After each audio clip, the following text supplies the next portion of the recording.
안녕하십니까, 책돌입니다. 오늘 소개해드릴 책은 세포가 평평해지면 병은 저절로 낫습니다입니다. 저자는 리펑, 출판사는 위즈덤 하우스입니다. 이 책은 안타깝게도 지금 절판이 돼서 중고책으로만 구할 수 있는 그런 책입니다. 저자 소개를 간단하게 하도록 하겠습니다. 리펑, 타이완 대학교 의과대학 졸업 후 캐나다의 한 연구소에서 유학했다.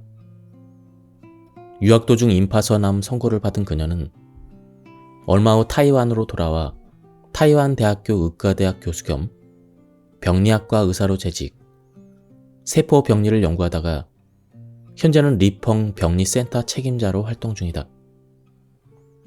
놀랍게도 그녀는 암 선고 후에 40년이 지난 지금까지도 건강을 유지하고 있다. 40년의 인생을 덤으로 얻을 수 있었던 것은 매일 세포가 원하는 것을 하려고 노력했기 때문이다. 그녀는 새벽 4시에 일어나 출근 전까지 요가, 아령 또는 정자를 하고 저녁 8시면 집에 돌아와 다시 정자를 한 뒤에 9시에 잠자리에 든다. 주말에는 주로 등산한다. 잡곡과 채소 위주의 담백한 식사를 즐기고 항상 마음을 즐겁게 하며 감사하는 마음을 품고 크게 웃으려고 노력한다. 책 앞부분에 이 책을 읽은 독자들의 후기에 대한 내용이 나옵니다. 그 부분을 잠깐 보고 본문을 보도록 하겠습니다. 나는 리펑 작가의 신작, 덤으로 산 30년을 이미 읽었기 때문에 세포에 대한 그녀의 관점을 잘 알고 있었다. 그런데 정작 나 자신이 자궁 내막염에 걸리는 충격적인 사건을 겪게 되자 수술을 받아야 되느냐, 받지 말아야 되느냐를 문제를 놓고 불안하고 초조하기가 이를 데가 없었다. 그러던 중 나는 결국 리펑 박사를 찾아가 상담을 받기로 결정했다. 그녀에게 내 이야기를 털어놓자 그녀의 첫 마디는 이랬다. 우선 당신 몸 안의 세포들에게 사과를 하셔야겠네요. 세포들은 줄곧 당신에게 이렇게 살지 말라고 경고 메시지를 보냈는데 당신이 그걸 눈치채지 못한 것 같습니다. 앞만 보고 달려온 삶의 속도, 그리고 좀 채 내려놓으려 하지 않았던 마음속의 긴장감을 세포들이 감당하지 못해서 결국 이 지경에 이른 것이죠. 주인에게서 관심을 받지 못한 세포들이 암세포의 형태로 돌변해서 당신의 관심을 끌려고 하는 것입니다. 그러니 일단 세포들에게 소리를 내서 미안하다고 사과하십시오. 나는 겸손한 마음으로 그녀가 시키는 대로 했다. 소위 건강이라는 개념에는 신체적 건강뿐만 아니라 심리적인 건강의 의미도 포함되어야 한다. 우리 인체는 심리 상태에 영향을 받는 경우가 많고 또한 신체 상태도 심리 건강의 적자는 영향을 끼치는 등 신체와 심리 건강 사이에는 밀접한 상호 연관성이 있기 때문이다. 암을 비롯한 각종 질병의 발병 과정에 그 사람의 심리적인 상태가 크고 작은 영향을 끼치는 것도 같은 원리이다. 자신이 병에 걸렸다는 사실을 알게 되었을 때 사람들은 흔히 당황하고 초조해하며 두려운 마음이 들기 마련이다. 그럴 때마다 어떻게 대처해야 할까? 가족이나 친구들은 또한 그를 어떻게 대해야 할까? 리펑 박사는 이에 대한 답을 이 책에 기록해두었다. 그녀는 매사 긍정적으로 생각하고 그리고 자기 자신을 아끼며 남을 도와야 한다고 강조한다. 그리고 자신의 과거 습관을 돌아보아 반성하고 식습관, 생활습관, 마음의 태도를 개선하여 몸의 세포가 원하는 대로 해주면 세포는 자연히 원래 건강을 회복하게 될 것이라고 했다. 이처럼 세포가 원하는 것을 해주면 질병이 있는 사람은 건강을 회복할 것이고 병이 없는 사람도 더욱 건강해질 것이다. 리펑 선생은 이 책에서 사람들이 세포가 원하는 대로 행동하면 그렇게 할수록 건강해질 수 있다고 강조한다. 세포의 자가 치유 능력을 믿고 세포가 하는 말에 귀를 기울여 듣는 습관을 들이면 질병과 멀어질 수 있는 것이다.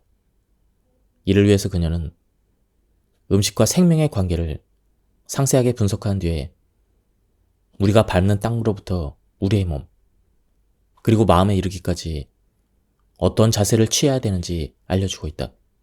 즉, 제철 음식을 먹고 농부들에게 감사하는 마음을 품으면 몸과 마음의 에너지를 충만하게 할 수 있다는 것이다.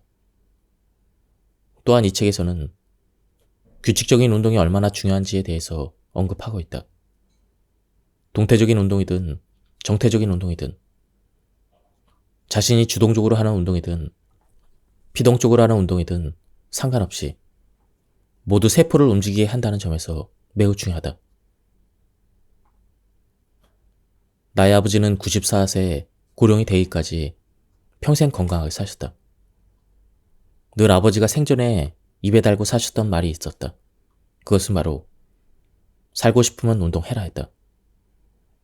살기 위해 운동을 해야 한다는 말로 건강한 삶을 살기 위해 진짜 정답이 아닐까 싶다. 책에는 주옥 같은 내용들이 많이 있지만 그 중에서도 평소 생활 습관이 세포에 얼마나 큰 영향을 미치는지에 대한 그런 부분이 기억에 남는다. 일한 뒤에는 반드시 휴식을 취하고 스트레스를 받았다면 바로 해소하는 것을 습관화해야만 세포가 자기 치유 능력을 회복할 수가 있다. 인생을 살면서 만나게 되는 수많은 좋고 나쁜 일들을 긍정적인 사고로 풀어가야 한다는 저자의 말은 새겨들을 만하다.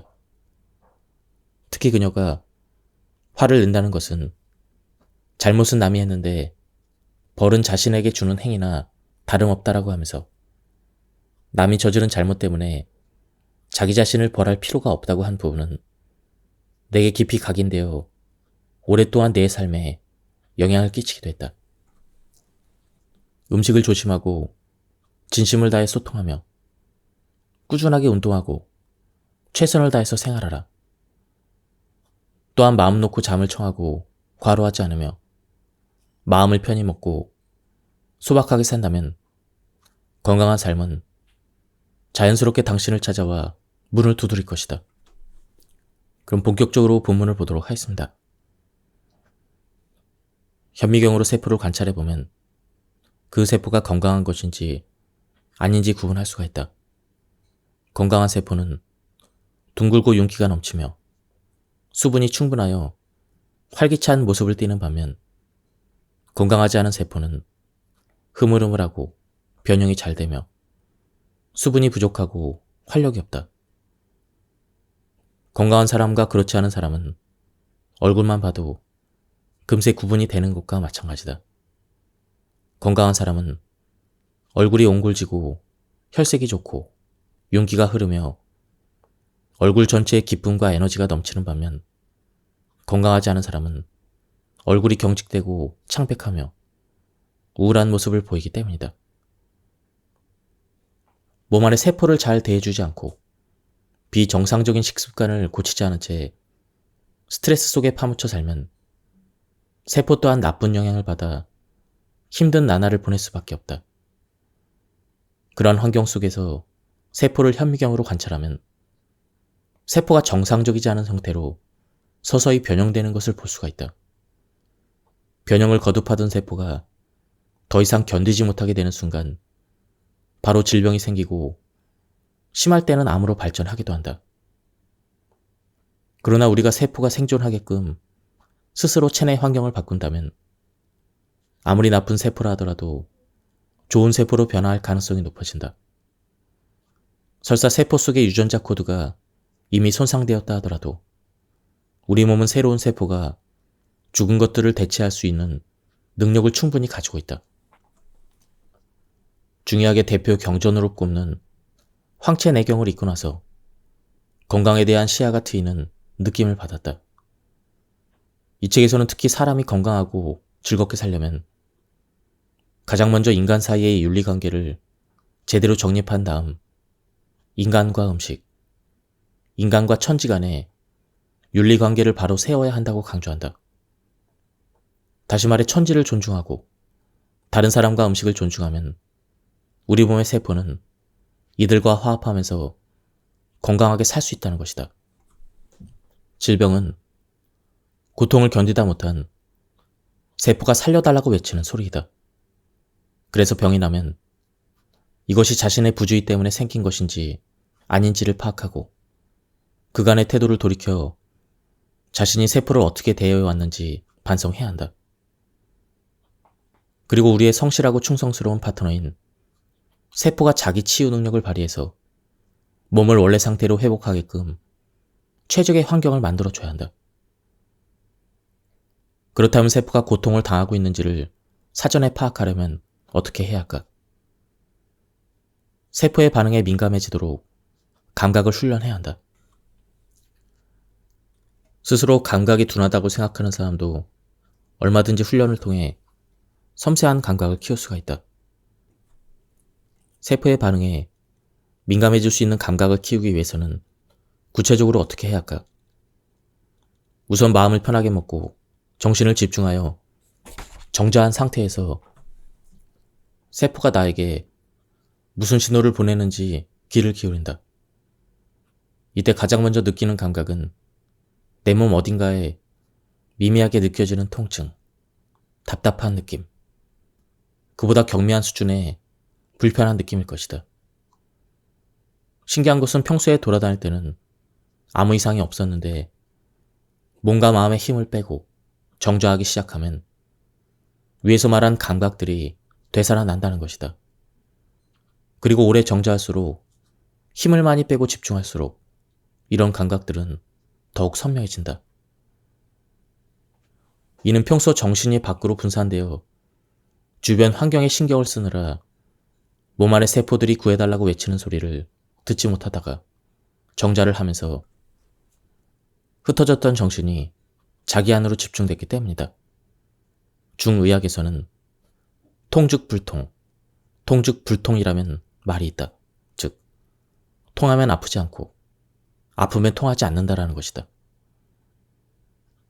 이는 우리 몸이 막힘없이 통해야 질병이 생기지 않는다는 것이다. 가장 중요한 조건은 막힘없이 잘 통하게 하는 것이다. 그리고 체내 관들은 모두 일방통행이기 때문에 어느 한쪽이 막혀서 통하지 않으면 결과는 더욱 심각해질 수밖에 없다. 만약에 혈관이 막히면 혈액이 산소와 양분을 나눌 수 없게 되고 세포의 모든 업무는 중단이 되어서 다른 관들도 막히게 된다. 이로써 각 기관과 조직으로의 물질 수송이 멈춰버리고 한다. 이런 현상이 오래되면 수분이 줄어들어 유동성을 잃은 혈액과 양분이 한데 뭉쳐 쓰레기나 결석으로 변하게 되는데 이런 쓰레기들이 입구를 막아버리면 세포는 각자 맡은 일을 제대로 처리할 수 없다. 통증은 세포가 살려달라고 외치면서 주인에게 위기 상황을 알리는 하나의 방식이다. 초창기 남편은 내가 지나치게 채식만 고집하니 영양결핍으로 문제가 생기지 않을까 걱정을 했다. 그래서 적어도 하루에 달걀 1개씩은 꼭 먹으라고 권했다. 하지만 그의 권유대로 달걀을 먹은 지 사흘째 되던 날, 나는 더 이상 먹을 수가 없어서 포기하고 말았다. 그리고 나중에는 결국 우유나 유제품까지 끊게 되었다. 놀라운 것은 그럴수록 오히려 몸은 더욱 편안해졌다는 것이다. 그때 나는 체질을 바꾸려고 식습관을 개선해야 된다는 사실을 알게 되었다. 식습관을 바꾸는 것이 체질 개선을 위한 가장 직접적이고도 빠른 방법인 셈이다. 사람은 보통 입으로 음식을 섭취해서 필요한 에너지를 얻는다. 즉, 제내세포의 신진대사에 필요한 에너지와 양분은 모두 음식을 통해 얻어진다. 이는 다시 말하면 사람의 몸은 먹는 음식에 따라 바뀐다는 것이다. 따라서 체질을 개선하려면 제대로 된 음식을 먹어야 하는 것이다. 자극적인 음식을 삼가하고 간단하면서도 많은 에너지를 낼 수 있는 음식을 정시에 정량을 섭취하며 많이 씹는 연습을 하면 망가졌던 위세포도 회복할 수가 있다. 사람들은 내가 먹는 밥의 양을 보고 그렇게 간단히 먹고 어떻게 살아요? 배고프지 않나요? 정신력이 대단하시네요. 이렇게 말한다. 그렇다. 최대한 간단히 먹고 버틸 수 있게 되기까지 굉장히 오랜 시간이 걸렸다. 이를 위해 나는 오랫동안 직접 테스트를 해보는 등 갖은 노력을 기울였다. 그렇다면 위가 망가졌는데도 그대로 방치한 채 기존의 식습관을 버리지 않는다면 우리 몸은 어떻게 될까? 일정한 시간이 지나면 위의 통증을 동반한 병변이 나타날 것이며 이를 그대로 두면 위궤양으로, 심할 경우 위암으로 발전할 수가 있다. 차가운 물을 곧장 윗속으로 부어 넣는 것은 마치 시뻘겋게 달아오른 수뒤에 갑자기 찬물을 끼얹는 행위나 다름이 없다. 달아오른 숯불에 물을 끼얹으면 숯불이 지지적거리며 꺼지게 되고 어마어마한 증기와 잔열을 토해낼 것이다. 원래 위액의 온도는 신체 표면 온도보다 몇 도가량 더 높다. 그리고 위세포는 위액의 온도에서만 자유롭게 활동할 수가 있다. 그래서 위액의 온도와 비슷한 음식을 먹는다면 위세포가 수월하게 음식물을 소화시킬 수 있지만 지나치게 차가운 음식물을 마신다면 위액의 온도도 금세 낮아져 위세포들이 일시적으로 활동을 멈춰버리게 되고 결국 소화 활동을 제대로 마무리할 수가 없다. 평소 조직과 장기의 열에 의존해서 위액이 본래 온도를 되찾으면 그제서야 위세포들은 기운을 회복하여 소화활동을 시작한다. 찬물을 즐겨 마셔서 위세포가 곧잘 마비되는 사람의 경우 어떻게 하면 위세포를 상하지 않게 하면서 소화 기능을 정상화할 수 있을까? 잘 생각해보면 우리 몸에서 낮은 온도의 물을 감지하여 더위를 잊게 해주는 부위는 의외로 위가 아니라 혀와 목구멍이다. 그래서 이들 부위만 차갑게 해준다면 더위를 조금이나마 잊을 수가 있다. 그러면 구체적으로 어떻게 해야 할까? 이 때문에 생각해낸 것이 물을 3번 나눠서 천천히 마시는 것이다. 찬물을 입에 머금은 채 따뜻해질 때까지 기다렸다가 서서히 삼키는 것이다. 이렇게 반복하기를 3번 정도 하면 더위를 어느 정도 잊을 수가 있다. 그러면 혀와 목구멍이 충분히 시원해질 뿐만 아니라 위에도 부담을 주지 않을 수가 있다. 이처럼 위라는 엔진의 습성을 충분히 이해하고 최대한 그것을 보호하고자 노력하면서 그것의 최상 품질의 휘발유, 즉 제대로 된 음식만 공급해준다면 위는 자연히 우리 몸에 충분한 에너지를 제공해 줄 것이고 우리가 자유자재로 몸을 움직일 수 있게 도울 것이다. 배아미는 배아를 보존하고 있기 때문에 영양가가 높지만 그보다 영양가가 높은 것은 현미이다. 현미는 배아를 보존하고 있을 뿐 아니라 외피의 일부까지 보존하고 있기 때문이다. 외피는 현대인의 식단에서 가장 필요하지만 부족하기도 쉬운 최상의 섬유질이다. 어떤 사람은 식감이 딱딱하다는 이유로 현미를 즐기지 않지만 물을 조금 더 오래 부어서 오랫동안 불린 뒤에 밥을 지으면 조금 더 부드러운 식감을 즐길 수가 있다. 시중에는 이러한 고객의 수요를 반영해서 현미밥 취사를 위한 전용 정기솥이 판매되고 있다. 현미밥은 백미밥보다 더 많이 씹어야 하므로 치매 분비량이 들고 다량의 효소를 혼합할 수가 있다. 이로써 음식물이 쉽게 소화되고 세포 또한 영양소를 쉽게 빠르게 얻을 수가 있는 것이다. 현미는 발화가 가능한 일종의 씨앗이나 마찬가지다. 그래서 약간 발화한 상태의 발화 현미는 생명력이 한창 왕성하게 일어나는 상태이므로 영양 가치가 높고 에너지 양이 많을 뿐 아니라 일반 현미밥에 비해 딱딱하지도 않아 부담이 적다. 바라 현미는 전문적으로 생산하는 곳이 있으므로 시중에서도 쉽게 구매할 수가 있다. 유기 재배된 현미는 농약이나 화학비료에 오염되지 않았으므로 별다른 세척이나 가공 과정이 필요 없다. 그래서 몸속의 세포들이 무척 반기는 건강식이라 할 수가 있다. 우선 신선한 음식일수록 농약이나 화학비료에 오염되지 않은 야채일수록 많은 에너지를 포함한다. 농장에서 갓 재배한 신선한 채소와 마트의 냉장고에서 꺼내온 야채를 비교해보면 말할 것도 없이 전자의 에너지 함유량이 더 높다. 여기서 우리는 복잡한 가공, 정제 과정을 거칠 수 있도록 식품에 포함된 에너지양은 점점 더 감소함을 알 수가 있다. 그 다음으로 현지에서 생산된 제철 음식을 먹는 것도 더 많은 에너지를 얻을 수 있는 방법 가운데 하나이다. 현지의 토지에서 현지 기후에 맞게 생산된 제철 채소들은 해당 지역에 사는 사람들에게 꼭 필요한 요소를 포함하고 있을 뿐 아니라 계절별 대자연의 에너지를 함유하고 있다. 그리고 별도의 농약이나 화학비료를 쓰지 않아도 잘 자라기 때문에 우리 몸에도 좋으며 대량 생산이 가능해 가격도 저렴하여 부담 없이 구매할 수가 있다. 매일 곡류, 두류, 채소 및 과일류를 빠짐없이 먹는다면 이는 세포의 기본적인 필요 요소를 충족시킨 균형 잡힌 식사가 될 수가 있다. 콩과 같은 종자식물은 발화하면 영양가가 더욱 높아지므로 대두보다는 콩나물을 먹는 게 낫다. 그 밖에도 지나치게 정제된 음식, 예컨대 백설탕, 희고 가느다란 소금, 흰 밀가루보다는 황설탕, 바닷소금, 통밀가루 등으로 대체해서 먹는 편이 낫다.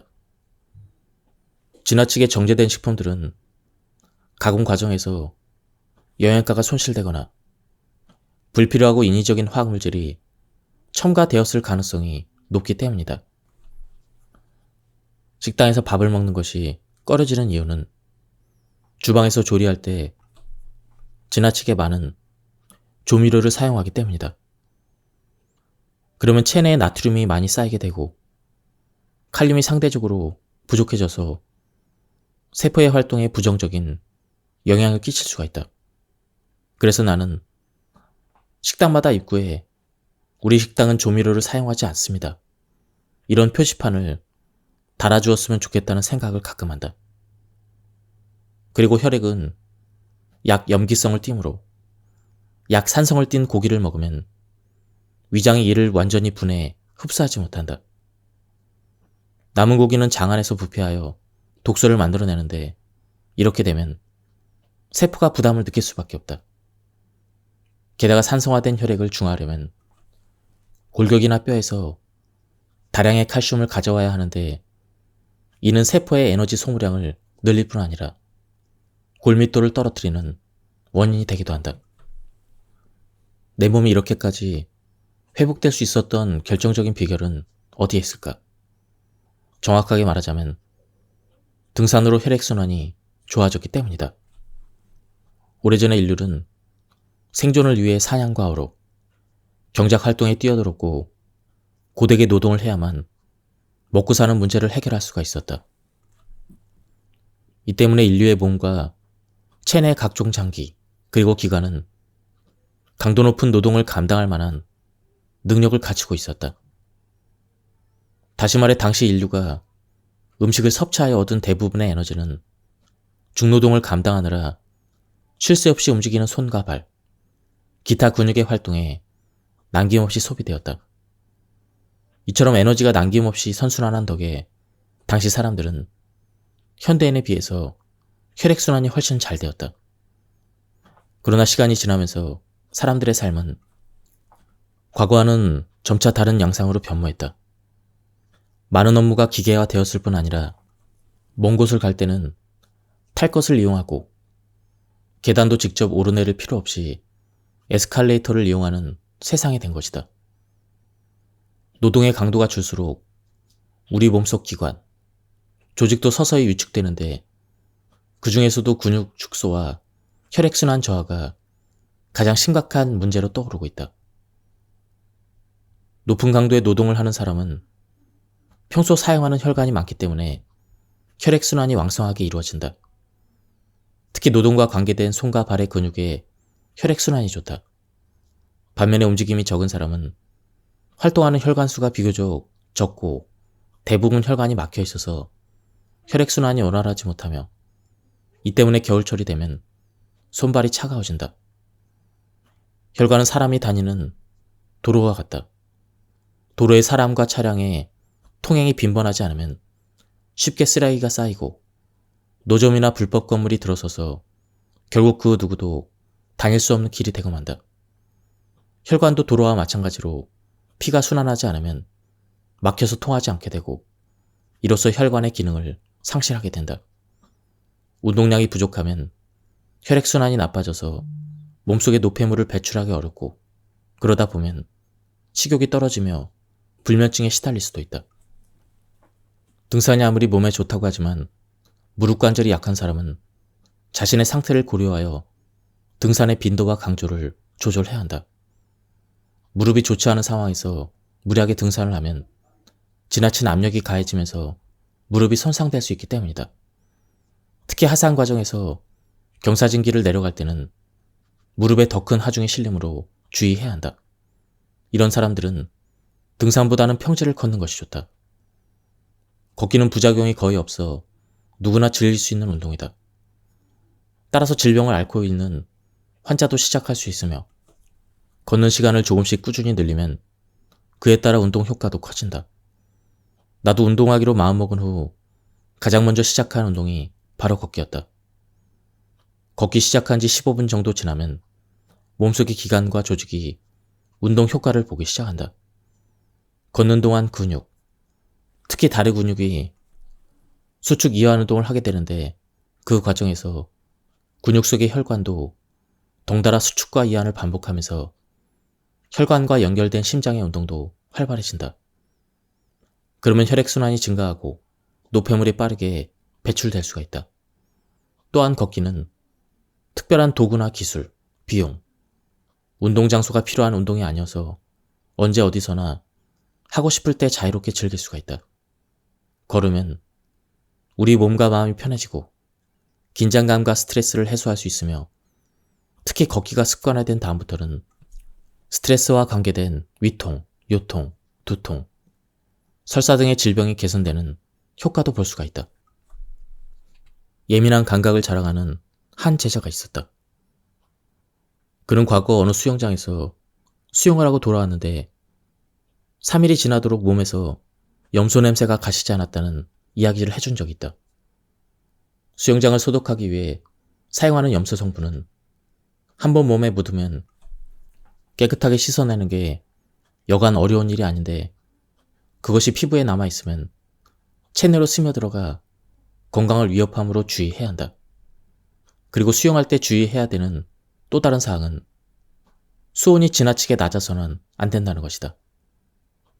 아무리 온수를 수영장에 가득 채워도 수영장의 수온은 체온보다 낮기 마련이다.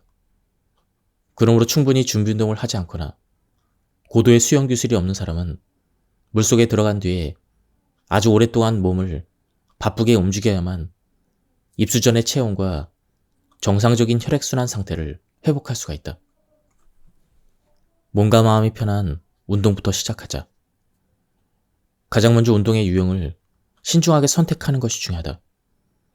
처음 운동을 시작할 때는 자신의 몸과 마음을 편하게 할 수 있는 것부터 선택을 해야 부상을 당하지 않고 오랫동안 할 수 있으며 운동 효과도 높아진다. 예컨대 초반에는 걷기를 하다가 나중에 서서히 운동량을 늘려가는 것이 좋다. 이렇게 해야만 운동의 효과를 극대화할 수가 있다. 다시 말해 처음에는 편하고 가볍게 운동을 하다가 점차 운동량을 늘려서 약간 힘들다는 느낌이 들고 땀이 날 정도까지 한다는 원칙을 지키면 된다. 심장과 폐의 잠재력은 우리가 상상하는 수준보다 훨씬 높다. 그래서 어제 했던 것보다 운동량을 늘렸다고 해서 이들이 손상되는 것은 아니며 오히려 운동량을 조금씩 늘려갈수록 심장과 폐의 능력이 증대된다. 세포가 통통 살이 올라야 병이 낫는다. 우리가 웃으면 세포도 운동을 할까? 웃으면 긴장이 풀리면서 몸이 이완되는데 그렇게 되면 온몸의 세포가 자유롭고 활발하게 움직일 수가 있다. 이런 세포들은 통통하게 살이 올라 각자 역할에 맞게 수축과 이완을 수월하게 한다. 다시 말해 세포가 요가를 한 셈이다. 세포가 요가를 한다고 하니 우습게 들리겠지만 실제로 많이 웃으면 몸이 이완되어 긴장이 풀리면서 세포가 받게 될 스트레스와 압력을 줄일 수가 있다. 몸과 마음이 모두 피곤할 때는 웃을거리를 찾아서 한번 크게 웃어보자. 그러면 피곤함이 사라지고 몸과 마음이 편해질 것이다. 웃을 때는 감정이 흥분하기 시작하여 체내 에너지가 막힘없이 수월하게 유동하며 피곤함이 사라진다. 또한 웃으면 질병도 치료할 수가 있다. 웃음의 치유력이라는 책은 불치병에 걸린 어느 학자의 사례를 소개하고 있다. 그는 온몸의 관절을 움직일 수가 없고 감당할 수 없는 통증을 안고 사는 사람이었는데 어느 날 웃음의 능력에 대해 쓴 자료를 읽은 뒤 매일 몇 시간씩 웃었다고 한다. 그렇게 몇 주를 웃으면서 보내자 놀랍게도 병세가 조금씩 호전되었다고 한다. 그는 이 경험을 다른 환우들에게 알려주었고 적지 않은 사람이 병이 호전되는 효과를 보았다고 한다.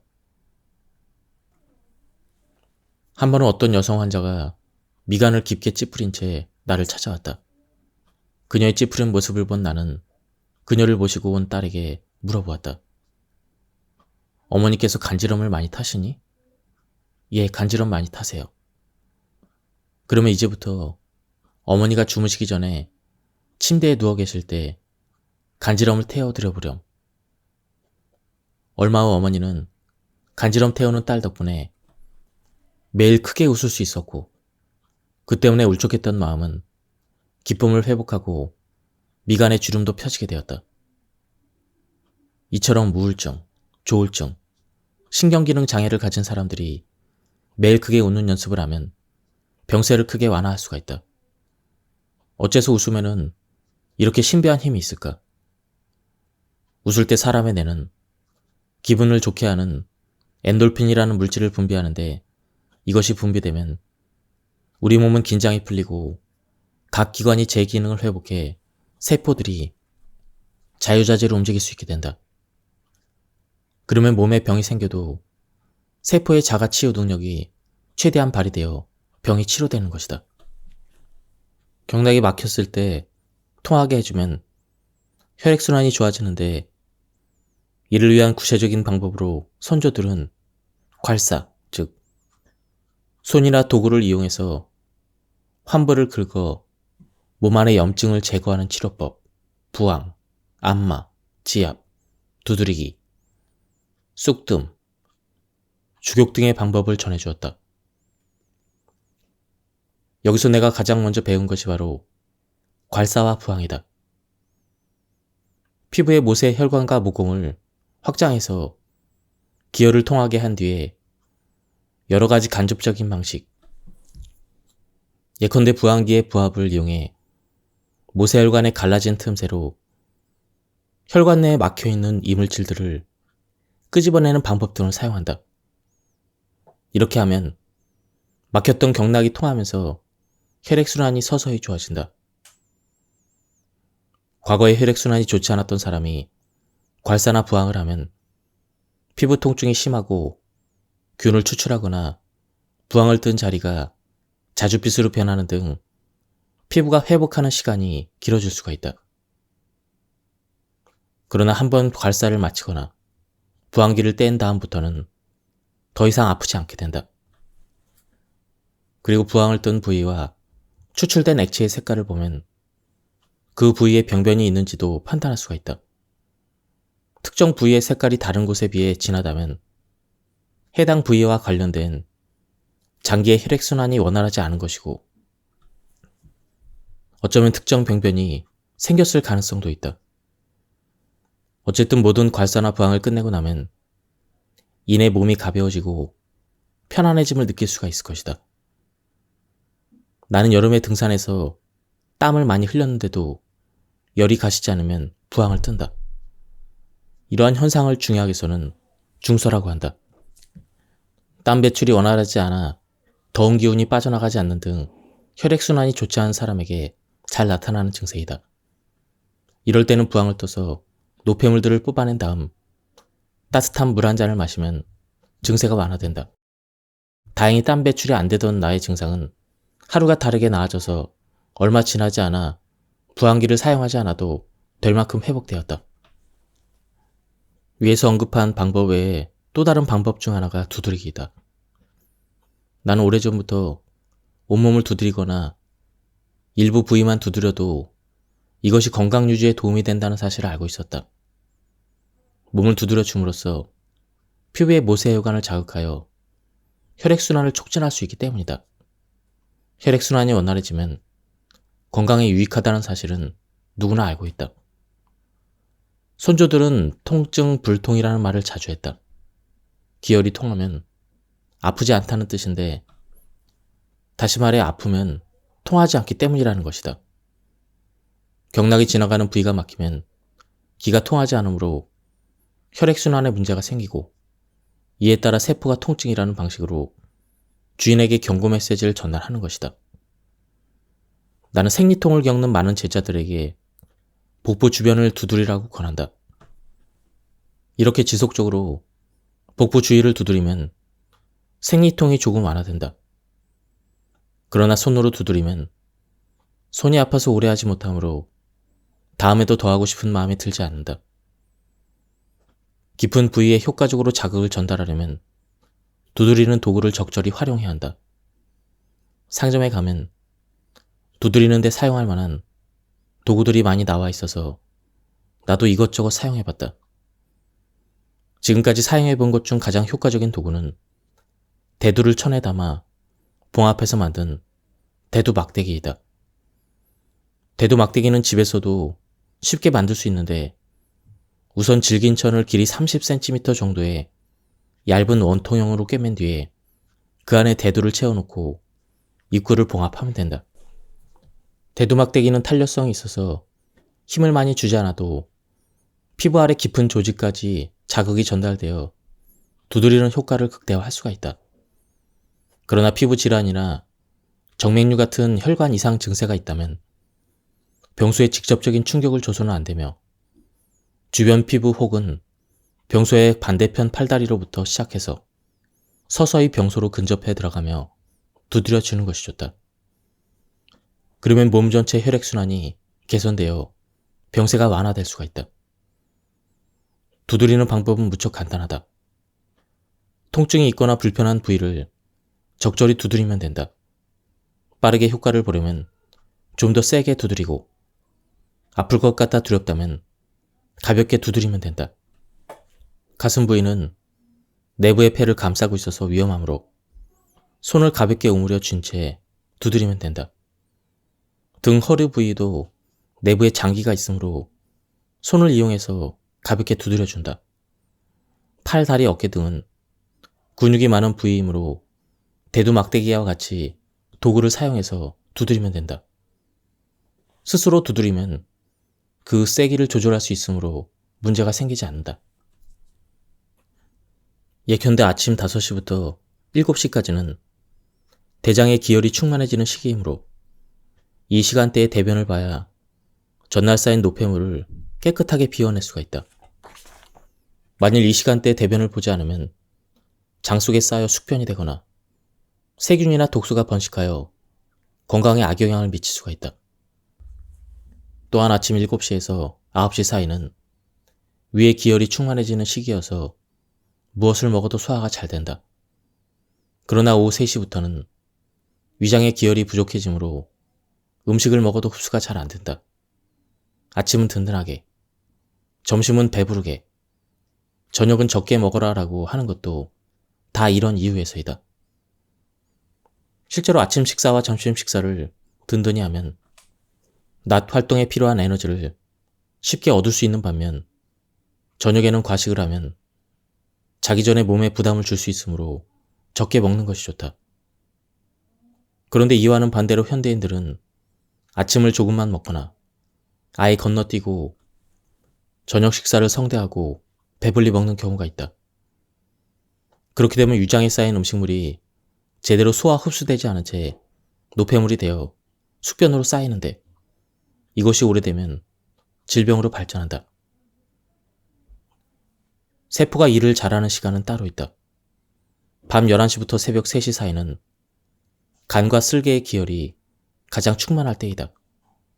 그래서 이때는 숙면을 취해서 간과 쓸개 계통의 세포들이 낮에 생긴 노폐물이나 독성 물질을 충분히 분해, 배출하게끔 도와야 한다.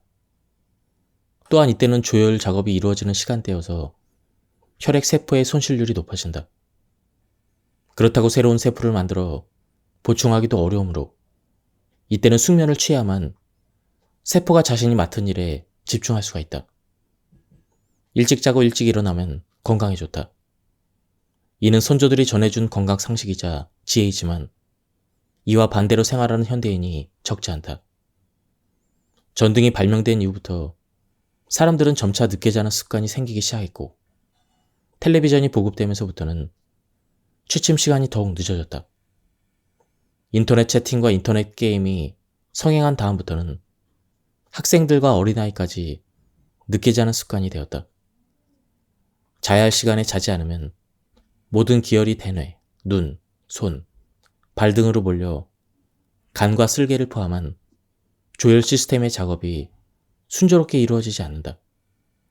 이런 현상이 오래되면 질병으로 악화될 수도 있다. 세포가 규칙적으로 움직이면 체질이 개선된다. 몸이 만약 쇠약해진 사람이 체질을 개선하고 싶을 때 만약 세포 시스템이 어떤 식으로 운영되는지 이해한다면 체질 개선에 큰 도움이 될 것이다.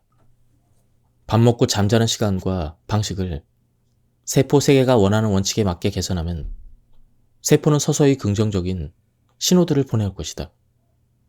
그러나 확실한 효과를 보려면 오랫동안 꾸준하고 변함없이 이러한 생활 규칙들을 지켜나가야 한다. 환자들은 종종 내게 어떻게 하면 규칙적으로 생활할 수 있는지 묻는다. 규칙적인 생활을 위해서 무엇보다 중요한 것은 자기 자신을 이기는 것이다.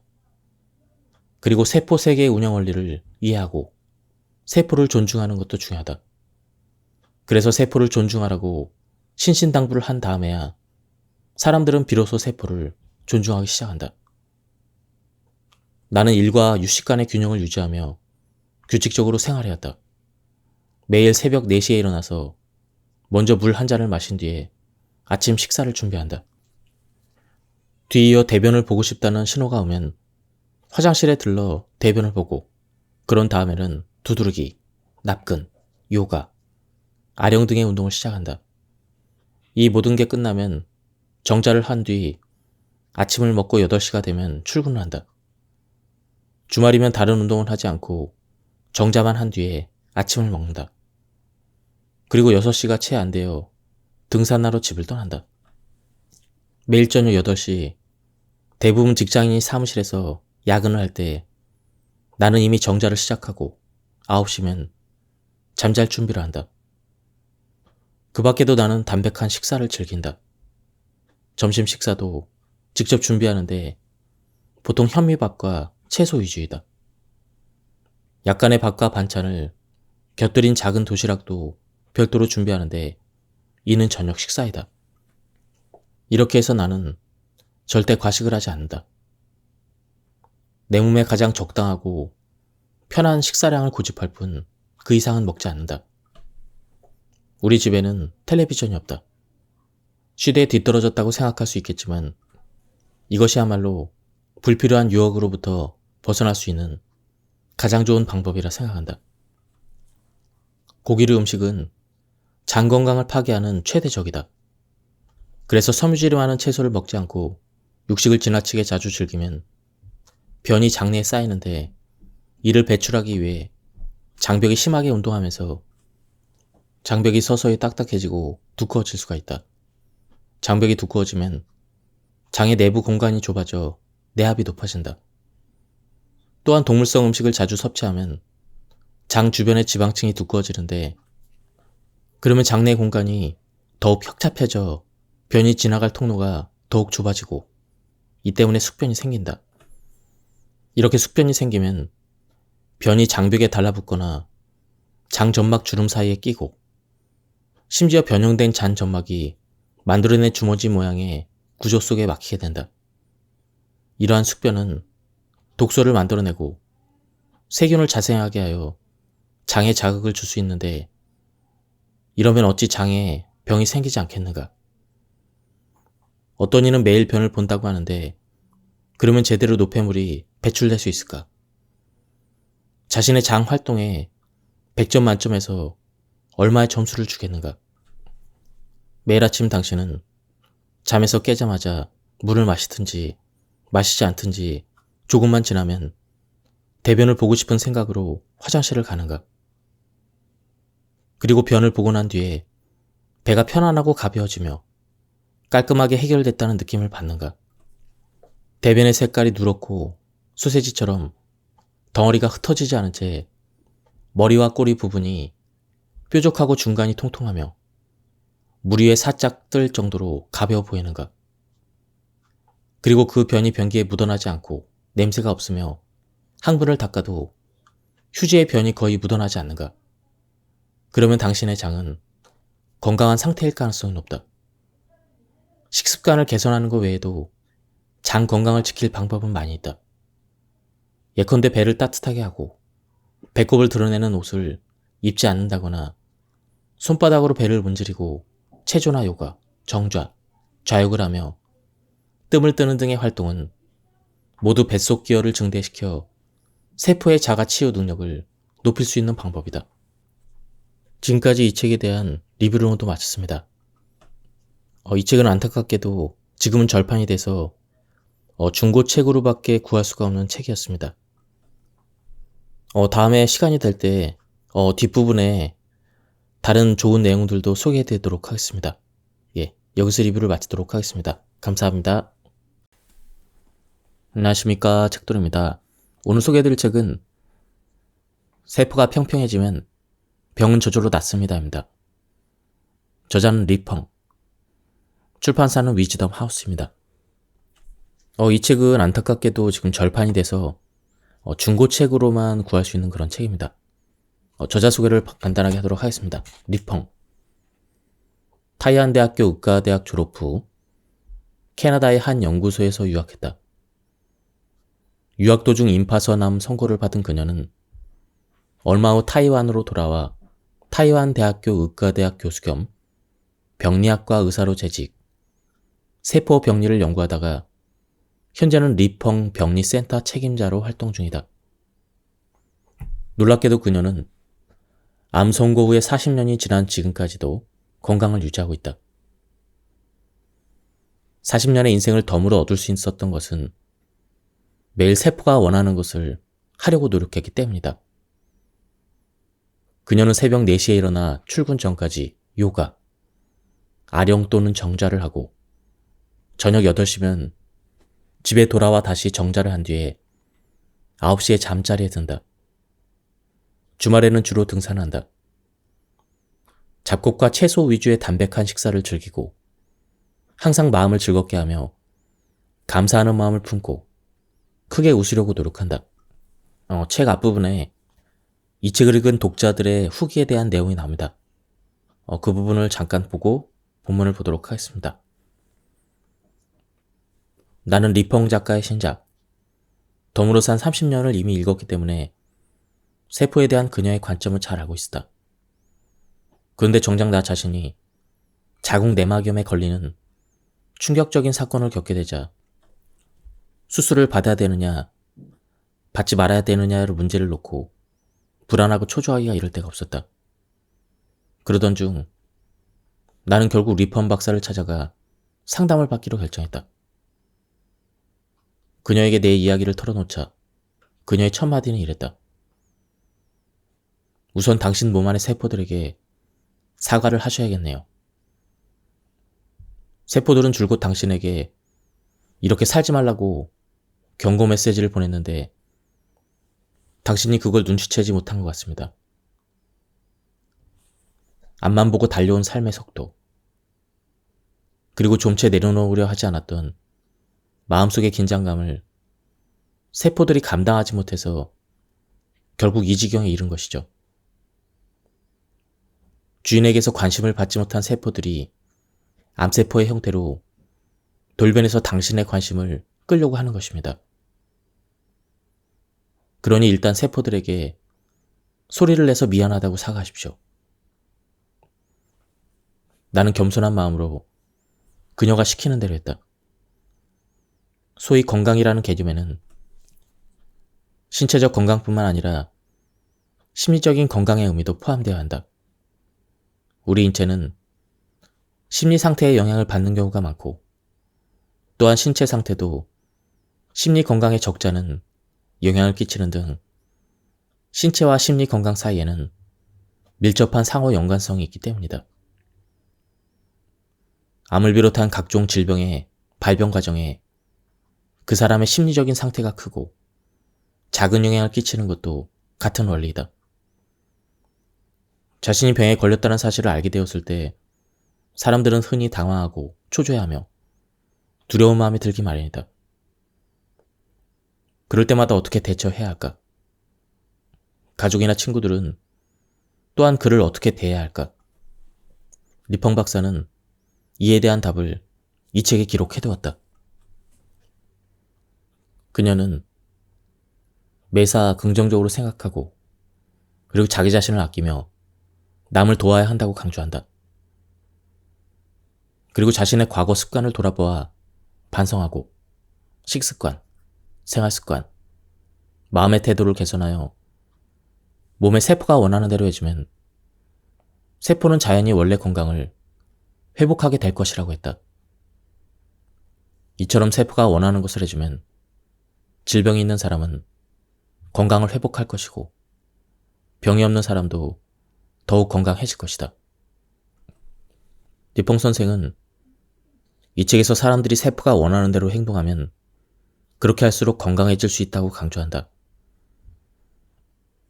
세포의 자가 치유 능력을 믿고 세포가 하는 말에 귀를 기울여 듣는 습관을 들이면 질병과 멀어질 수 있는 것이다.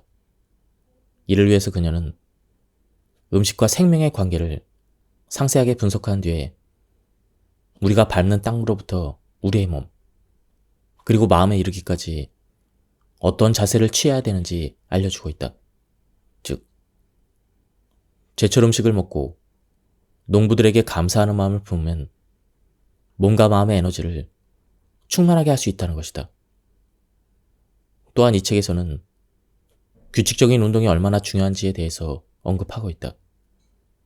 동태적인 운동이든 정태적인 운동이든 자신이 주동적으로 하는 운동이든 피동적으로 하는 운동이든 상관없이 모두 세포를 움직이게 한다는 점에서 매우 중요하다. 나의 아버지는 94세에 고령이 되기까지 평생 건강하게 사셨다. 늘 아버지가 생전에 입에 달고 사셨던 말이 있었다. 그것은 바로 살고 싶으면 운동해라 했다. 살기 위해 운동을 해야 한다는 말로 건강한 삶을 살기 위해 진짜 정답이 아닐까 싶다. 책에는 주옥 같은 내용들이 많이 있지만 그 중에서도 평소 생활 습관이 세포에 얼마나 큰 영향을 미치는지에 대한 그런 부분이 기억에 남는다. 일한 뒤에는 반드시 휴식을 취하고 스트레스를 받았다면 바로 해소하는 것을 습관화해야만 세포가 자기 치유 능력을 회복할 수가 있다. 인생을 살면서 만나게 되는 수많은 좋고 나쁜 일들을 긍정적인 사고로 풀어가야 한다는 저자의 말은 새겨들을 만하다. 특히 그녀가 화를 낸다는 것은 잘못은 남이 했는데 벌은 자신에게 주는 행위나 다름없다라고 하면서 남이 저지른 잘못 때문에 자기 자신을 벌할 필요가 없다고 한 부분은 내게 깊이 각인되어 오랫동안 내 삶에 영향을 끼치기도 했다. 음식을 조심하고 진심을 다해 소통하며 꾸준하게 운동하고 최선을 다해서 생활하라. 또한 마음 놓고 잠을 청하고 과로하지 않으며 마음을 편히 먹고 소박하게 산다면 건강한 삶은 자연스럽게 당신을 찾아와 문을 두드릴 것이다. 그럼 본격적으로 본문을 보도록 하겠습니다. 현미경으로 세포를 관찰해보면 그 세포가 건강한 것인지 아닌지 구분할 수가 있다. 건강한 세포는 둥글고 윤기가 넘치며 수분이 충분하여 활기찬 모습을 띠는 반면 건강하지 않은 세포는 흐물흐물하고 변형이 잘 되며 수분이 부족하고 활력이 없다. 건강한 사람과 그렇지 않은 사람은 얼굴만 봐도 금세 구분이 되는 것과 마찬가지다. 건강한 사람은 얼굴이 옹골지고 혈색이 좋고 윤기가 흐르며 얼굴 전체에 기쁨과 에너지가 넘치는 반면 건강하지 않은 사람은 얼굴이 경직되고 창백하며 우울한 모습을 보이기 때문이다. 몸 안의 세포를 잘 대해주지 않고 비정상적인 식습관을 고치지 않은 채 스트레스 속에 파묻혀 살면 세포 또한 나쁜 영향을 받아 힘든 나날을 보낼 수밖에 없다. 그러한 환경 속에서 세포를 현미경으로 관찰하면 세포가 정상적이지 않은 형태로 서서히 변형되는 것을 볼 수가 있다. 변형을 거듭하던 세포가 더 이상 견디지 못하게 되는 순간 바로 질병이 생기고 심할 때는 암으로 발전하기도 한다. 그러나 우리가 세포가 생존하게끔 스스로 체내 환경을 바꾼다면 아무리 나쁜 세포라 하더라도 좋은 세포로 변화할 가능성이 높아진다. 설사 세포 속의 유전자 코드가 이미 손상되었다 하더라도 우리 몸은 새로운 세포가 죽은 것들을 대체할 수 있는 능력을 충분히 가지고 있다. 중요하게 대표 경전으로 꼽는 황체내경을 읽고 나서 건강에 대한 시야가 트이는 느낌을 받았다. 이 책에서는 특히 사람이 건강하고 즐겁게 살려면 가장 먼저 인간 사이의 윤리관계를 제대로 정립한 다음 인간과 음식, 인간과 천지 간의 윤리관계를 바로 세워야 한다고 강조한다. 다시 말해 천지를 존중하고 다른 사람과 음식을 존중하면 우리 몸의 세포는 이들과 화합하면서 건강하게 살 수 있다는 것이다. 질병은 고통을 견디다 못한 세포가 살려달라고 외치는 소리이다. 그래서 병이 나면 이것이 자신의 부주의 때문에 생긴 것인지 아닌지를 파악하고 그간의 태도를 돌이켜 자신이 세포를 어떻게 대해왔는지 반성해야 한다. 그리고 우리의 성실하고 충성스러운 파트너인 세포가 자기 치유 능력을 발휘해서 몸을 원래 상태로 회복하게끔 최적의 환경을 만들어줘야 한다. 그렇다면 세포가 고통을 당하고 있는지를 사전에 파악하려면 어떻게 해야 할까? 세포의 반응에 민감해지도록 감각을 훈련해야 한다. 스스로 감각이 둔하다고 생각하는 사람도 얼마든지 훈련을 통해 섬세한 감각을 키울 수가 있다. 세포의 반응에 민감해질 수 있는 감각을 키우기 위해서는 구체적으로 어떻게 해야 할까? 우선 마음을 편하게 먹고 정신을 집중하여 정자한 상태에서 세포가 나에게 무슨 신호를 보내는지 귀를 기울인다. 이때 가장 먼저 느끼는 감각은 내 몸 어딘가에 미미하게 느껴지는 통증, 답답한 느낌, 그보다 경미한 수준의 불편한 느낌일 것이다. 신기한 것은 평소에 돌아다닐 때는 아무 이상이 없었는데 몸과 마음의 힘을 빼고 정좌하기 시작하면 위에서 말한 감각들이 되살아난다는 것이다. 그리고 오래 정좌할수록 힘을 많이 빼고 집중할수록 이런 감각들은 더욱 선명해진다. 이는 평소 정신이 밖으로 분산되어 주변 환경에 신경을 쓰느라 몸 안의 세포들이 구해달라고 외치는 소리를 듣지 못하다가 정자를 하면서 흩어졌던 정신이 자기 안으로 집중됐기 때문이다. 중의학에서는 통즉불통, 통즉불통이라면 말이 있다. 즉, 통하면 아프지 않고 아프면 통하지 않는다라는 것이다. 이는 우리 몸이 막힘없이 통해야 질병이 생기지 않는다는 것이다. 가장 중요한 조건은 막힘없이 잘 통하게 하는 것이다. 그리고 체내 관들은 모두 일방통행이기 때문에 어느 한쪽이 막혀서 통하지 않으면 결과는 더욱 심각해질 수밖에 없다.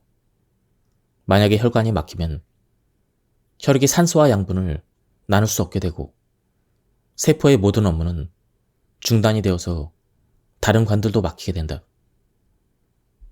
이로써 각 기관과 조직으로의 물질 수송이 멈춰버리고 한다. 이런 현상이 오래되면 수분이 줄어들어 유동성을 잃은 혈액과 양분이 한데 뭉쳐 쓰레기나 결석으로 변하게 되는데, 이런 쓰레기들이 입구를 막아버리면 세포는 각자 맡은 일을 제대로 처리할 수 없다. 통증은 세포가 살려달라고 외치면서 주인에게 위기 상황을 알리는 하나의 방식이다. 초창기 남편은 내가 지나치게 채식만 고집하니 영양결핍으로 문제가 생기지 않을까 걱정을 했다. 그래서 적어도 하루에 달걀 1개씩은 꼭 먹으라고 권했다. 하지만 그의 권유대로 달걀을 먹은 지 사흘째 되던 날, 나는 더 이상 먹을 수가 없어서 포기하고 말았다. 그리고 나중에는 결국 우유나 유제품까지 끊게 되었다. 놀라운 것은 그럴수록 오히려 몸은 더욱 편안해졌다는 것이다. 그때 나는 체질을 바꾸려고 식습관을 개선해야 된다는 사실을 알게 되었다. 식습관을 바꾸는 것이 체질 개선을 위한 가장 직접적이고도 빠른 방법인 셈이다. 사람은 보통 입으로 음식을 섭취해서 필요한 에너지를 얻는다. 즉, 제내세포의 신진대사에 필요한 에너지와 양분은 모두 음식을 통해 얻어진다. 이는 다시 말하면 사람의 몸은 먹는 음식에 따라 바뀐다는 것이다. 따라서 체질을 개선하려면 제대로 된 음식을 먹어야 하는 것이다. 자극적인 음식을 삼가하고 간단하면서도 많은 에너지를 낼 수 있는 음식을 정시에 정량을 섭취하며 많이 씹는 연습을 하면 망가졌던 위세포도 회복할 수가 있다. 사람들은 내가 먹는 밥의 양을 보고 그렇게 간단히 먹고 어떻게 살아요? 배고프지 않나요? 정신력이 대단하시네요. 이렇게 말한다. 그렇다. 최대한 간단히 먹고 버틸 수 있게 되기까지 굉장히 오랜 시간이 걸렸다. 이를 위해 나는 오랫동안 직접 테스트를 해보는 등 갖은 노력을 기울였다. 그렇다면 위가 망가졌는데도 그대로 방치한 채 기존의 식습관을 버리지 않는다면 우리 몸은 어떻게 될까? 일정한 시간이 지나면 위의 통증을 동반한 병변이 나타날 것이며, 이를 그대로 두면 위궤양으로, 심할 경우 위암으로 발전할 수가 있다. 차가운 물을 곧장 윗속으로 부어 넣는 것은 마치 시뻘겋게 달아오른 수뒤에 갑자기 찬물을 끼얹는 행위나 다름이 없다. 달아오른 숯불에 물을 끼얹으면 숯불이 지지적거리며 꺼지게 되고 어마어마한 증기와 잔열을 토해낼 것이다. 원래 위액의 온도는 신체 표면 온도보다 몇 도가량 더 높다. 그리고 위세포는 위액의 온도에서만 자유롭게 활동할 수가 있다. 그래서 위액의 온도와 비슷한 음식을 먹는다면 위세포가 수월하게 음식물을 소화시킬 수 있지만, 지나치게 차가운 음식물을 마신다면 위액의 온도도 금세 낮아져 위세포들이 일시적으로 활동을 멈춰버리게 되고 결국 소화 활동을 제대로 마무리할 수가 없다. 평소 조직과 장기의 열에 의존해서 위액이 본래 온도를 되찾으면 그제서야 위세포들은 기운을 회복하여 소화활동을 시작한다. 찬물을 즐겨 마셔서 위세포가 곧잘 마비되는 사람의 경우 어떻게 하면 위세포를 상하지 않게 하면서 소화 기능을 정상화할 수 있을까? 잘 생각해보면 우리 몸에서 낮은 온도의 물을 감지하여 더위를 잊게 해주는 부위는 의외로 위가 아니라 혀와 목구멍이다. 그래서 이들 부위만 차갑게 해준다면 더위를 조금이나마 잊을 수가 있다. 그러면 구체적으로 어떻게 해야 할까? 이 때문에 생각해낸 것이 물을 3번 나눠서 천천히 마시는 것이다. 찬물을 입에 머금은 채 따뜻해질 때까지 기다렸다가 서서히 삼키는 것이다. 이렇게 반복하기를 3번 정도 하면 더위를 어느 정도 잊을 수가 있다. 그러면 혀와 목구멍이 충분히 시원해질 뿐만 아니라 위에도 부담을 주지 않을 수가 있다. 이처럼 위라는 엔진의 습성을 충분히 이해하고 최대한 그것을 보호하고자 노력하면서 그것의 최상 품질의 휘발유, 즉 제대로 된 음식만 공급해준다면 위는 자연히 우리 몸에 충분한 에너지를 제공해 줄 것이고 우리가 자유자재로 몸을 움직일 수 있게 도울 것이다. 배아미는 배아를 보존하고 있기 때문에 영양가가 높지만 그보다 영양가가 높은 것은 현미이다. 현미는 배아를 보존하고 있을 뿐 아니라 외피의 일부까지 보존하고 있기 때문이다. 외피는 현대인의 식단에서 가장 필요하지만 부족하기도 쉬운 최상의 섬유질이다. 어떤 사람은 식감이 딱딱하다는 이유로 현미를 즐기지 않지만 물을 조금 더 오래 부어서 오랫동안 불린 뒤에 밥을 지으면 조금 더 부드러운 식감을 즐길 수가 있다. 시중에는 이러한 고객의 수요를 반영해서 현미밥 취사를 위한 전용 전기솥이 판매되고 있다. 현미밥은 백미밥보다 더 많이 씹어야 하므로 침의 분비량이 들고 다량의 효소를 혼합할 수가 있다. 이로써 음식물이 쉽게 소화되고 세포 또한 영양소를 쉽게 빠르게 얻을 수가 있는 것이다. 현미는 발화가 가능한 일종의 씨앗이나 마찬가지다. 그래서 약간 발화한 상태의 발화 현미는 생명력이 한창 왕성하게 일어나는 상태이므로 영양 가치가 높고 에너지 양이 많을 뿐 아니라 일반 현미밥에 비해 딱딱하지도 않아 부담이 적다. 발화 현미는 전문적으로 생산하는 곳이 있으므로 시중에서도 쉽게 구매할 수가 있다. 유기 재배된 현미는 농약이나 화학비료에 오염되지 않았으므로 별다른 세척이나 가공 과정이 필요 없다. 그래서 몸속의 세포들이 무척 반기는 건강식이라 할 수가 있다. 우선 신선한 음식일수록 농약이나 화학비료에 오염되지 않은 야채일수록 많은 에너지를 포함한다. 농장에서 갓 재배한 신선한 채소와 마트의 냉장고에서 꺼내온 야채를 비교해보면 말할 것도 없이 전자의 에너지 함유량이 더 높다. 여기서 우리는 복잡한 가공, 정제 과정을 거칠 수 있도록 식품에 포함된 에너지양은 점점 더 감소함을 알 수가 있다. 그 다음으로 현지에서 생산된 제철 음식을 먹는 것도 더 많은 에너지를 얻을 수 있는 방법 가운데 하나이다. 현지의 토지에서 현지 기후에 맞게 생산된 제철 채소들은 해당 지역에 사는 사람들에게 꼭 필요한 요소를 포함하고 있을 뿐 아니라 계절별 대자연의 에너지를 함유하고 있다.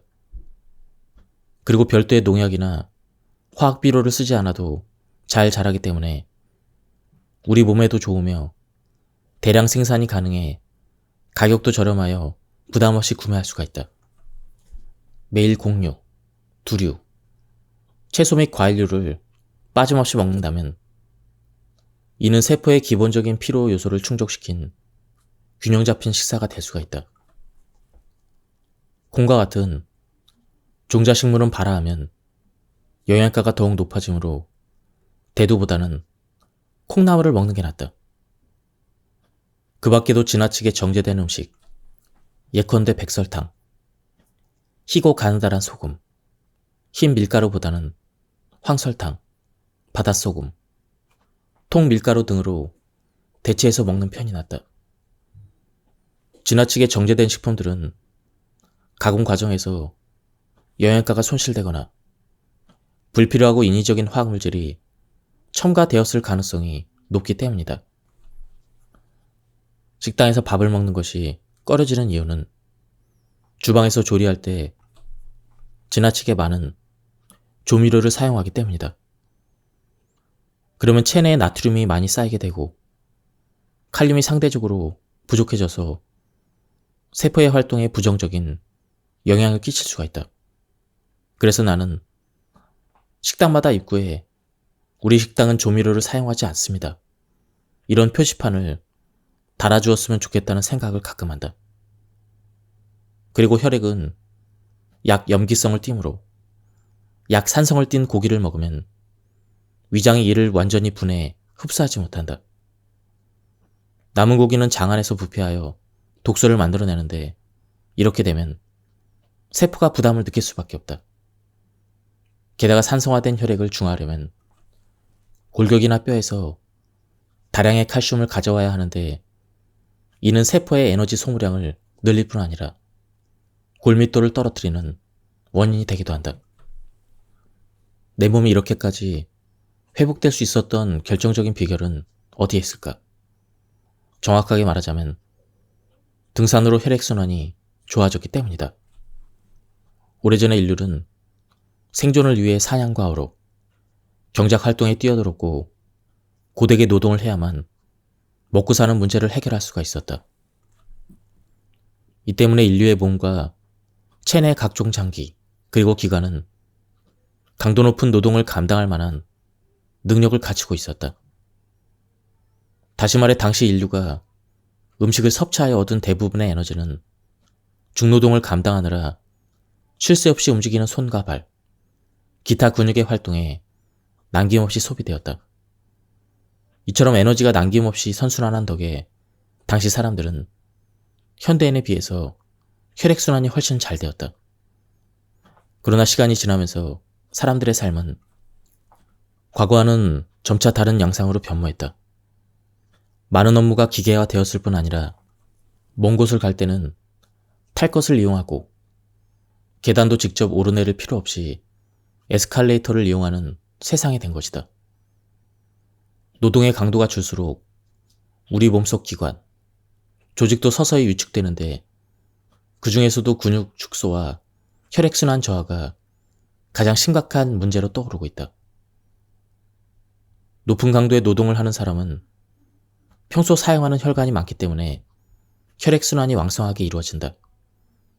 특히 노동과 관계된 손과 발의 근육에 혈액순환이 좋다.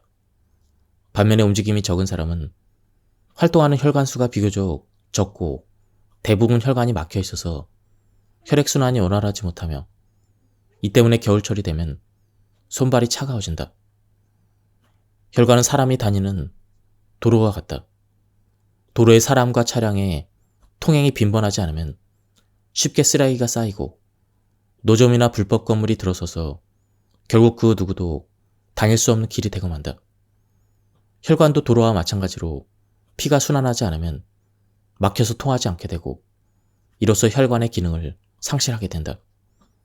운동량이 부족하면 혈액순환이 나빠져서 몸속에 노폐물을 배출하기 어렵고 그러다 보면 식욕이 떨어지며 불면증에 시달릴 수도 있다. 등산이 아무리 몸에 좋다고 하지만 무릎 관절이 약한 사람은 자신의 상태를 고려하여 등산의 빈도와 강조를 조절해야 한다. 무릎이 좋지 않은 상황에서 무리하게 등산을 하면 지나친 압력이 가해지면서 무릎이 손상될 수 있기 때문이다. 특히 하산 과정에서 경사진길을 내려갈 때는 무릎에 더 큰 하중이 실리므로 주의해야 한다. 이런 사람들은 등산보다는 평지를 걷는 것이 좋다. 걷기는 부작용이 거의 없어 누구나 즐길 수 있는 운동이다. 따라서 질병을 앓고 있는 환자도 시작할 수 있으며 걷는 시간을 조금씩 꾸준히 늘리면 그에 따라 운동 효과도 커진다. 나도 운동하기로 마음먹은 후 가장 먼저 시작한 운동이 바로 걷기였다. 걷기 시작한 지 15분 정도 지나면 몸속의 기관과 조직이 운동 효과를 보기 시작한다. 걷는 동안 근육, 특히 다리 근육이 수축 이완 운동을 하게 되는데 그 과정에서 근육 속의 혈관도 덩달아 수축과 이완을 반복하면서 혈관과 연결된 심장의 운동도 활발해진다. 그러면 혈액순환이 증가하고 노폐물이 빠르게 배출될 수가 있다. 또한 걷기는 특별한 도구나 기술, 비용, 운동 장소가 필요한 운동이 아니어서 언제 어디서나 하고 싶을 때 자유롭게 즐길 수가 있다.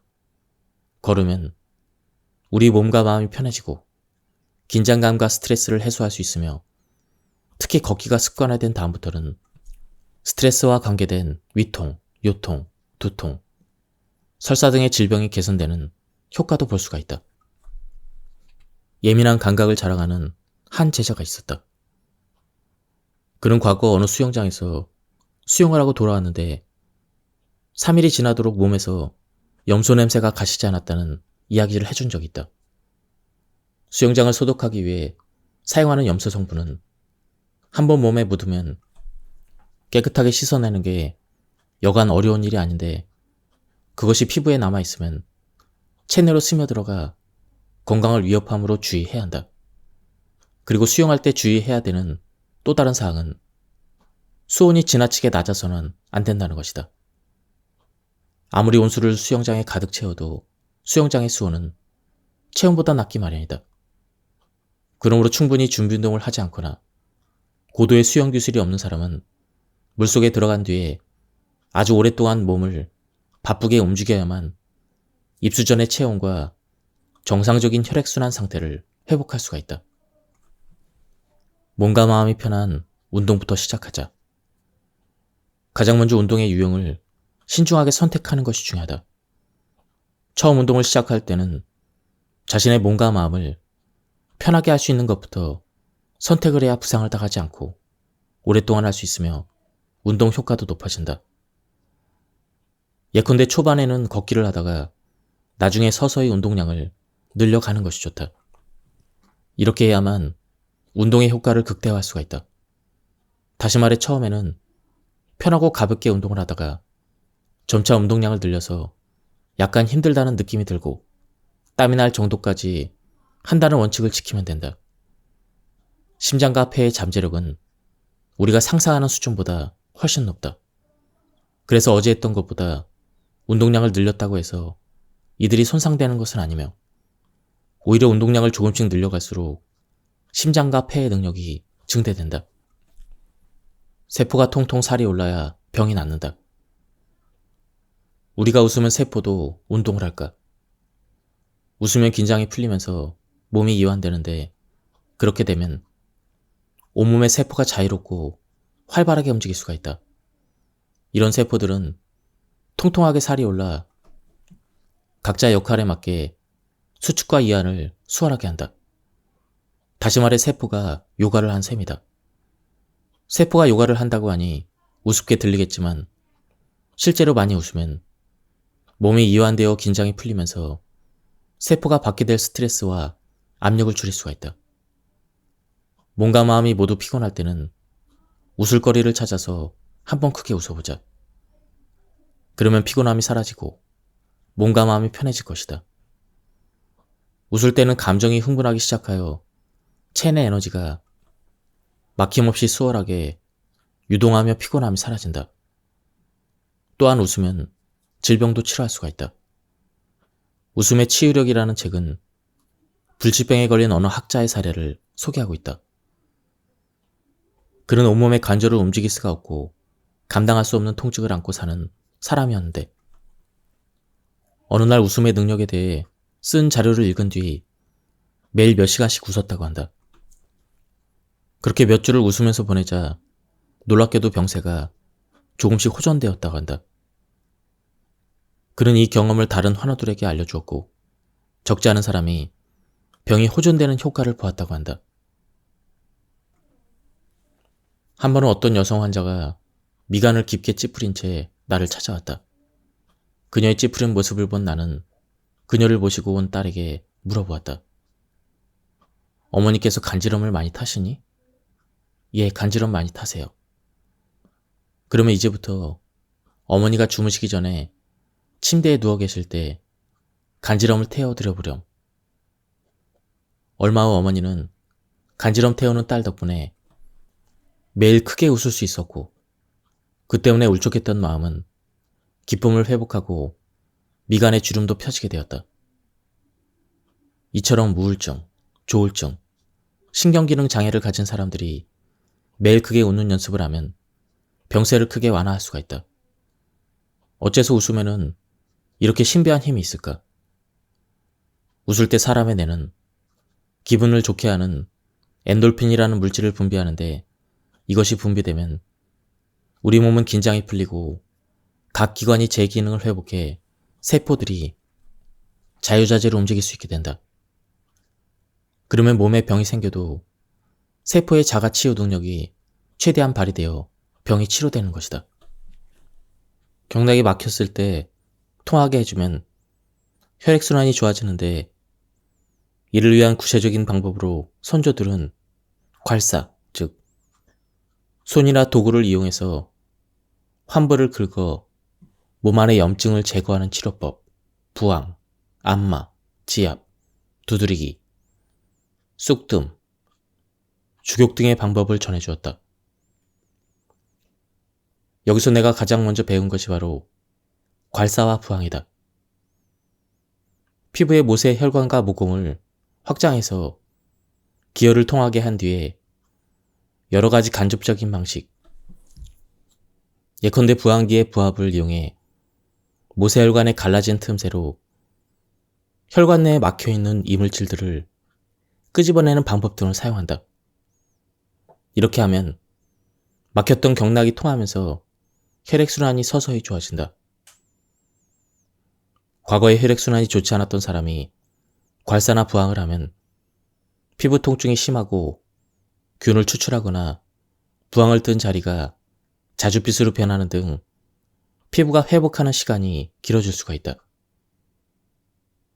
그러나 한번 괄사를 마치거나 부항기를 뗀 다음부터는 더 이상 아프지 않게 된다. 그리고 부항을 뜬 부위와 추출된 액체의 색깔을 보면 그 부위에 병변이 있는지도 판단할 수가 있다. 특정 부위의 색깔이 다른 곳에 비해 진하다면 해당 부위와 관련된 장기의 혈액순환이 원활하지 않은 것이고, 어쩌면 특정 병변이 생겼을 가능성도 있다. 어쨌든 모든 괄사나 부항을 끝내고 나면 이내 몸이 가벼워지고 편안해짐을 느낄 수가 있을 것이다. 나는 여름에 등산해서 땀을 많이 흘렸는데도 열이 가시지 않으면 부항을 뜬다. 이러한 현상을 중의학에서는 중서라고 한다. 땀 배출이 원활하지 않아 더운 기운이 빠져나가지 않는 등 혈액순환이 좋지 않은 사람에게 잘 나타나는 증세이다. 이럴 때는 부항을 떠서 노폐물들을 뽑아낸 다음 따뜻한 물 한 잔을 마시면 증세가 완화된다. 다행히 땀 배출이 안 되던 나의 증상은 하루가 다르게 나아져서 얼마 지나지 않아 부항기를 사용하지 않아도 될 만큼 회복되었다. 위에서 언급한 방법 외에 또 다른 방법 중 하나가 두드리기이다. 나는 오래전부터 온몸을 두드리거나 일부 부위만 두드려도 이것이 건강 유지에 도움이 된다는 사실을 알고 있었다. 몸을 두드려 줌으로써 피부의 모세혈관을 자극하여 혈액순환을 촉진할 수 있기 때문이다. 혈액순환이 원활해지면 건강에 유익하다는 사실은 누구나 알고 있다. 선조들은 통증 불통이라는 말을 자주 했다. 기혈이 통하면 아프지 않다는 뜻인데, 다시 말해 아프면 통하지 않기 때문이라는 것이다. 경락이 지나가는 부위가 막히면 기가 통하지 않으므로 혈액순환에 문제가 생기고, 이에 따라 세포가 통증이라는 방식으로 주인에게 경고 메시지를 전달하는 것이다. 나는 생리통을 겪는 많은 제자들에게 복부 주변을 두드리라고 권한다. 이렇게 지속적으로 복부 주위를 두드리면 생리통이 조금 완화된다. 그러나 손으로 두드리면 손이 아파서 오래 하지 못하므로 다음에도 더 하고 싶은 마음이 들지 않는다. 깊은 부위에 효과적으로 자극을 전달하려면 두드리는 도구를 적절히 활용해야 한다. 상점에 가면 두드리는 데 사용할 만한 도구들이 많이 나와 있어서 나도 이것저것 사용해봤다. 지금까지 사용해본 것 중 가장 효과적인 도구는 대두를 천에 담아 봉합해서 만든 대두 막대기이다. 대두 막대기는 집에서도 쉽게 만들 수 있는데 우선 질긴 천을 길이 30cm 정도의 얇은 원통형으로 꿰맨 뒤에 그 안에 대두를 채워놓고 입구를 봉합하면 된다. 대두 막대기는 탄력성이 있어서 힘을 많이 주지 않아도 피부 아래 깊은 조직까지 자극이 전달되어 두드리는 효과를 극대화할 수가 있다. 그러나 피부 질환이나 정맥류 같은 혈관 이상 증세가 있다면 병소에 직접적인 충격을 줘서는 안 되며 주변 피부 혹은 병소의 반대편 팔다리로부터 시작해서 서서히 병소로 근접해 들어가며 두드려 주는 것이 좋다. 그러면 몸 전체 혈액순환이 개선되어 병세가 완화될 수가 있다. 두드리는 방법은 무척 간단하다. 통증이 있거나 불편한 부위를 적절히 두드리면 된다. 빠르게 효과를 보려면 좀 더 세게 두드리고 아플 것 같아 두렵다면 가볍게 두드리면 된다. 가슴 부위는 내부의 폐를 감싸고 있어서 위험하므로 손을 가볍게 오므려 쥔 채 두드리면 된다. 등 허리 부위도 내부에 장기가 있으므로 손을 이용해서 가볍게 두드려준다. 팔, 다리, 어깨 등은 근육이 많은 부위이므로 대두 막대기와 같이 도구를 사용해서 두드리면 된다. 스스로 두드리면 그 세기를 조절할 수 있으므로 문제가 생기지 않는다. 예컨대 아침 5시부터 7시까지는 대장의 기혈이 충만해지는 시기이므로 이 시간대에 대변을 봐야 전날 쌓인 노폐물을 깨끗하게 비워낼 수가 있다. 만일 이 시간대에 대변을 보지 않으면 장 속에 쌓여 숙변이 되거나 세균이나 독소가 번식하여 건강에 악영향을 미칠 수가 있다. 또한 아침 7시에서 9시 사이는 위의 기혈이 충만해지는 시기여서 무엇을 먹어도 소화가 잘 된다. 그러나 오후 3시부터는 위장의 기혈이 부족해지므로 음식을 먹어도 흡수가 잘 안 된다. 아침은 든든하게, 점심은 배부르게, 저녁은 적게 먹어라라고 하는 것도 다 이런 이유에서이다. 실제로 아침 식사와 점심 식사를 든든히 하면 낮 활동에 필요한 에너지를 쉽게 얻을 수 있는 반면 저녁에는 과식을 하면 자기 전에 몸에 부담을 줄 수 있으므로 적게 먹는 것이 좋다. 그런데 이와는 반대로 현대인들은 아침을 조금만 먹거나 아예 건너뛰고 저녁 식사를 성대하고 배불리 먹는 경우가 있다. 그렇게 되면 위장에 쌓인 음식물이 제대로 소화 흡수되지 않은 채 노폐물이 되어 숙변으로 쌓이는데 이것이 오래되면 질병으로 발전한다. 세포가 일을 잘하는 시간은 따로 있다. 밤 11시부터 새벽 3시 사이는 간과 쓸개의 기혈이 가장 충만할 때이다. 그래서 이때는 숙면을 취해서 간과 쓸개 계통의 세포들이 낮에 생긴 노폐물이나 독성 물질을 충분히 분해, 배출하게끔 도와야 한다. 또한 이때는 조혈 작업이 이루어지는 시간대여서 혈액 세포의 손실률이 높아진다. 그렇다고 새로운 세포를 만들어 보충하기도 어려우므로 이때는 숙면을 취해야만 세포가 자신이 맡은 일에 집중할 수가 있다. 일찍 자고 일찍 일어나면 건강에 좋다. 이는 선조들이 전해준 건강 상식이자 지혜이지만 이와 반대로 생활하는 현대인이 적지 않다. 전등이 발명된 이후부터 사람들은 점차 늦게 자는 습관이 생기기 시작했고 텔레비전이 보급되면서부터는 취침 시간이 더욱 늦어졌다. 인터넷 채팅과 인터넷 게임이 성행한 다음부터는 학생들과 어린아이까지 늦게 자는 습관이 되었다.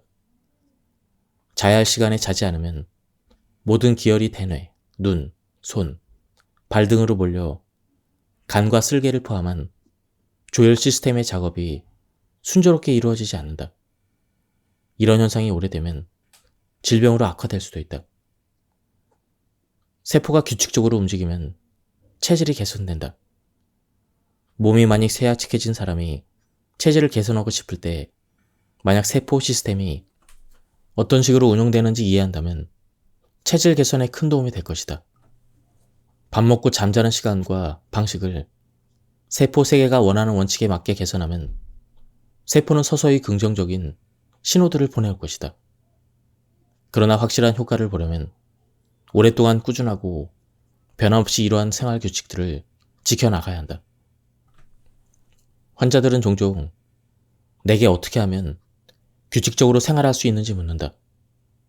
규칙적인 생활을 위해서 무엇보다 중요한 것은 자기 자신을 이기는 것이다.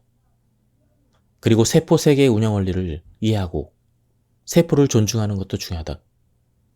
그래서 세포를 존중하라고 신신당부를 한 다음에야 사람들은 비로소 세포를 존중하기 시작한다. 나는 일과 휴식 간의 균형을 유지하며 규칙적으로 생활해야 한다. 매일 새벽 4시에 일어나서 먼저 물 한 잔을 마신 뒤에 아침 식사를 준비한다. 뒤이어 대변을 보고 싶다는 신호가 오면 화장실에 들러 대변을 보고 그런 다음에는 두드러기, nap근, 요가, 아령 등의 운동을 시작한다. 이 모든 게 끝나면 정자를 한 뒤 아침을 먹고 8시가 되면 출근을 한다. 주말이면 다른 운동은 하지 않고 정자만 한 뒤에 아침을 먹는다. 그리고 6시가 채 안 되어 등산하러 집을 떠난다. 매일 저녁 8시 대부분 직장인이 사무실에서 야근을 할 때 나는 이미 정자를 시작하고 9시면 잠잘 준비를 한다. 그 밖에도 나는 담백한 식사를 즐긴다. 점심 식사도 직접 준비하는데 보통 현미밥과 채소 위주이다. 약간의 밥과 반찬을 곁들인 작은 도시락도 별도로 준비하는데 이는 저녁 식사이다. 이렇게 해서 나는 절대 과식을 하지 않는다. 내 몸에 가장 적당하고 편한 식사량을 고집할 뿐 그 이상은 먹지 않는다. 우리 집에는 텔레비전이 없다. 시대에 뒤떨어졌다고 생각할 수 있겠지만 이것이야말로 불필요한 유혹으로부터 벗어날 수 있는 가장 좋은 방법이라 생각한다. 고기류 음식은 장 건강을 파괴하는 최대적이다. 그래서 섬유질이 많은 채소를 먹지 않고 육식을 지나치게 자주 즐기면 변이 장내에 쌓이는데 이를 배출하기 위해 장벽이 심하게 운동하면서 장벽이 서서히 딱딱해지고 두꺼워질 수가 있다. 장벽이 두꺼워지면 장의 내부 공간이 좁아져 내압이 높아진다.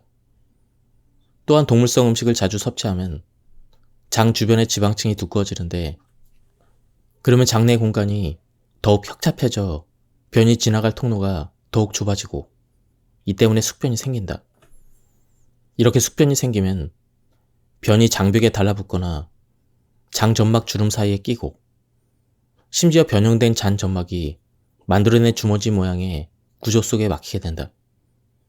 이러한 숙변은 독소를 만들어내고 세균을 자생하게 하여 장에 자극을 줄 수 있는데 이러면 어찌 장에 병이 생기지 않겠는가? 어떤 이는 매일 변을 본다고 하는데 그러면 제대로 노폐물이 배출될 수 있을까?